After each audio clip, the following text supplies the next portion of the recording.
اور اللہ ہی سب کچھ سنتا ہے، جانتا ہے۔ کہو کہ تم اللہ کے سوا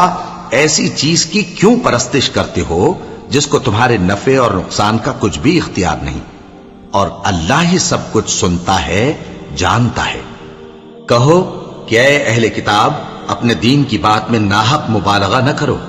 اور ایسے لوگوں کی خواہشوں کے پیچھے نہ چلو جو خود بھی پہلے گمراہ ہوئے اور اکثروں کو بھی گمراہ کر گئے اور سیدھے رستے سے بھٹک گئے۔ جو لوگ بنی اسرائیل میں کافر ہوئے ان پر داؤد اور عیسیٰ ابن مریم کی زبان سے لعنت کی گئی، یہ اس لیے کہ نافرمانی کرتے تھے اور حد سے تجاوز کیے جاتے تھے، اور برے کاموں سے جو وہ کرتے تھے ایک دوسرے کو روکتے نہیں تھے، بلا شبہ وہ برا کرتے تھے۔ تم ان میں سے بہتوں کو دیکھو گے کہ کافروں سے دوستی رکھتے ہیں، انہوں نے جو کچھ آگے بھیجا ہے برا ہے،